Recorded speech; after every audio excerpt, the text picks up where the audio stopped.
നമസ്കാരം, third eye ന്യൂസിലേക്ക് സ്വാഗതം. ഈയിടെയായി സീരിയലുകൾക്കും സിനിമകൾക്കും ഉള്ളതിനേക്കാൾ കാഴ്ചക്കാരുള്ളത് റിയാലിറ്റി ഷോകൾക്കാണ്. സംഗീതം, നൃത്തം, അറിവ്, ഗെയിംസ്, കോമഡി എന്നിങ്ങനെ തുടങ്ങി നിരവധി റിയാലിറ്റി ഷോകൾ പല ചാനലുകളിലുമുണ്ട്.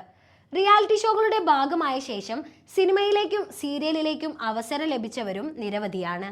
ഇപ്പോഴിതാ കേരളത്തിൽ ഏറെ പ്രചാരമുള്ള ഒരു TV ഷോ സോഷ്യൽ മീഡിയയിൽ ചർച്ചയ്ക്ക് കാരണമാവുകയും വിമർശനങ്ങൾ ഏറ്റുവാങ്ങുകയുമാണ്.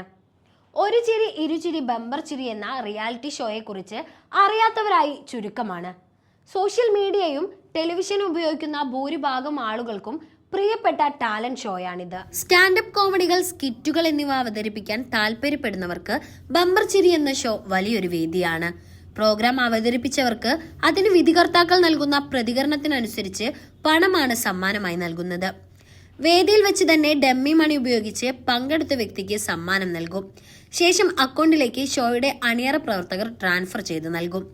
എന്നാൽ കഴിഞ്ഞ വർഷം അവതരിപ്പിച്ച സ്കിറ്റിന് ഇതുവരെ ക്യാഷ് ലഭിച്ചില്ലെന്ന് മത്സരാർത്ഥി പറയുന്നു. ഈ വിഷയവുമായി ബന്ധപ്പെട്ട് ഷോയിലെ മത്സരാർത്ഥിയായ ഒരാൾ താൻ പറ്റിക്കപ്പെട്ടു എന്ന് പറഞ്ഞ് രംഗത്തെത്തിയതോടെയാണ് റിയാലിറ്റി ഷോകൾക്ക് പിന്നിൽ നടക്കുന്ന പിന്നാമ്പുറ കളികൾ ചർച്ചയായത്. ഒക്ടോബറിലാണ് ഞാൻ സ്കിറ്റ് ചെയ്തതെന്നും ഇപ്പോൾ 7 മാസമായെന്നും മത്സരാർത്ഥി പറഞ്ഞു.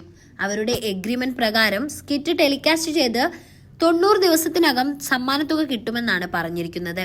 ഏകദേശം 120 ദിവസം വരും. 2 തവണയായി എനിക്ക് 30,000 രൂപയാണ് കിട്ടാനുള്ളത്. DYSP ഓഫീസിൽ പരാതി നൽകി. പൈസ വരാതിരുന്നപ്പോൾ പലതവണ ചാനൽ എന്നെ സമീപിച്ചു. കൃത്യമായ പ്രതികരണം വരാതായതോടെയാണ് പോലീസിൽ പരാതി നൽകിയത്. പോലീസ് ചാനലുമായി ബന്ധപ്പെട്ടു. അതോടെ ഉടനെ ചെക്ക് തന്നു എന്നാണ് പരാതിക്കാരനായ മത്സരാർത്ഥി പറഞ്ഞത്. വിഷയത്തിൽ പ്രതികരിച്ച് ബിഗ് ബോസ് താരവും യൂട്യൂബറുമായ സായി കൃഷ്ണയും രംഗത്തെത്തിയിരുന്നു. പിച്ചച്ചട്ടിയിൽ കൈയിട്ടു വരുന്ന പരിപാടിയൊക്കെ ചില ചാനലുകാർ കാണിക്കുമെന്ന് സായി കൃഷ്ണ പറയുന്നു. ക്രെഡിബിലിറ്റി പ്രേക്ഷകർക്കിടയിൽ നല്ല രീതിയിൽ ഉണ്ടായിരുന്ന ഷോയാണ് ബമ്പർ ചിരി. ഇപ്പോൾ ആളുകൾ പരാതിയുമായി രംഗത്തെത്താൻ കാരണം സൊസൈറ്റിയിൽ നിന്നും നിരന്തരമായി സമ്മാനത്തുകയുമായി ബന്ധപ്പെട്ട ചോദ്യങ്ങളും പരിഹാസങ്ങളും വരാൻ തുടങ്ങിയതോടെയാണ്.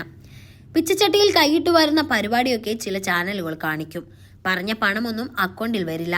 ഇത്തരം ഷോകളിൽ പെർഫോം ചെയ്താൽ ഫെയിം കിട്ടുമെന്നല്ലാതെ പറഞ്ഞ പേയ്മെന്റ് എല്ലാവർക്കും ലഭിക്കണമെന്നില്ല, സായി കൃഷ്ണ കൂട്ടിച്ചേർത്തു.